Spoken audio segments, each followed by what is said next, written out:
Providence girls high school वहाँ के PTA president आदरणीय जोली जरोम मैडम और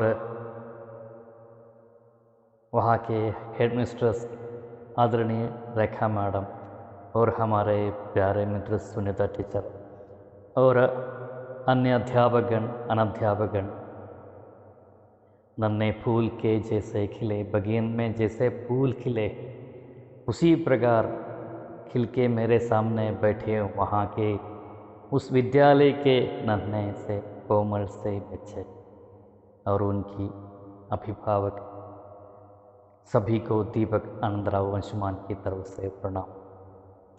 बड़ी खुशी के साथ मैं आपके सम्मुख खड़ा हूँ क्योंकि आज का दिन एक विशेष सा दिन है हम जैसे लोगों के लिए। मैं तो एक हिंदी अध्यापक हूँ, आप भी बहुत कुछ हिंदी सीखते हैं, हिंदी का प्रसार करते हैं। इसीलिए इस शुभ अवसर पर, शुभ दिन पर आपके सम्मुख आकर इस हिंदी के संबंध में चंद शब्द बोलने के लिए जो अवसर आज मुझे प्राप्त हुआ है उसके लिए मैं ईश्वर से शुक्रगुजार हूँ। आज का दिन विश्व भर हिंदी दिवस मनाए जाते हैं। आपको पता है हिंदी हमारे लिए हिंदी बहुत बहुत महत्व है हमारे लिए हिंदी भाषा, क्योंकि हिंदी हमारी राष्ट्रभाषा की संज्ञा इस भाषा को देना बहुत ज़रूरी है। इसको मिलना ही चाहिए क्योंकि बापूजी ने इस भाषा को ही राष्ट्रभाषा का नाम देने के लिए उन्होंने ऐलान किया था, उन्होंने इसका अपील भी किया था।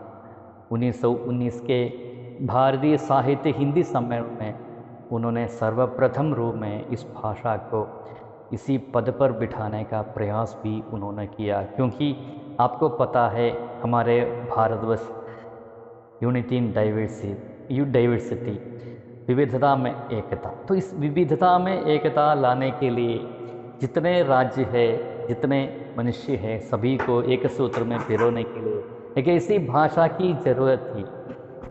भारतवर्ष में सबसे ज़्यादा लोग ये हिंदी भाषा ही बोली जाती है, यानी करीब 50-60% के ज़्यादा लोग उनकी मातृभाषा हिंदी ही है।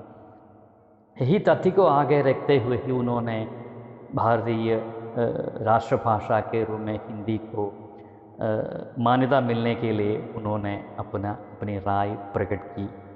और आज भी मैं समझता हूँ 1953 में संविधान में एक ऐसा निर्णय हुआ पूरे राज्य पर हर साल 14 सितंबर को राष्ट्रीय हिंदी दिवस के रूप में मनाया जाए कि ताकि ज़्यादा प्रसार इस भाषा को मिल जाए। इसी अवसर पर इतना मैं आप लोगों से कहना चाहता हूँ, नन्हे से बच्चों को, उधर के टीचर्स से, अभिभावक से यही बताना चाहता हूँ कि आप इस भाषा को दिल से जोड़िए, पढ़िए आप लोग, आप इसका प्रसार कीजिए। कुछ ऐसे बच्चे मेरे सामने होंगे, वे उत्सुक है, वे तत्पर है कुछ हिंदी में लिखने के लिए, कविताएं वे लिखा करते हैं, कहानियाँ, उपन्यास, संस्मरण, यात्रा वृत्तांत, सब विधाएं लिखने के लिए वे उत्सुक है, तैयार है। ऐसे नन्हे बच्चों से मुझे कहना है कि आप आगे भी आप लिखिए, लिखते रहिए, हिंदी में आप सोचिए, क्योंकि आपको बहुत जीवन में ज़्यादा फ़ायदा भी इस भाषा से आपको मिल जाएगा। भाषा पढ़ना छोटी सी बात नहीं, बड़ी बात है, विशेषों में हमारी हिंदी। तो इस अवसर पर सभी को एक बार फिर हिंदी दिवस की शुभकामनाएं दे रहा हूँ। आगे बढ़िए, आगे इसमें आप सोचिए, जियो इसमें आप लोग, इसका प्रसार भी कीजिए। मैं अभी एक बार फिर सभी से मैं धन्यवाद अदा करना चाहता हूँ, क्योंकि आपके सम्मुख बैठने का एक सो अवसर भी आज इस अवसर पर मुझे प्राप्त हुआ है, इसलिए ईश्वर से भी शुक्रगुजार हूँ। एक बार फिर सभी लोगों से मैं अपनी तहे दिल के आभारी में व्यक्त करना चाहता हूँ। सबके लिए हिंदी दिन की शुभकामनाएं। जय हिंदी, जय भारत। धन्यवाद।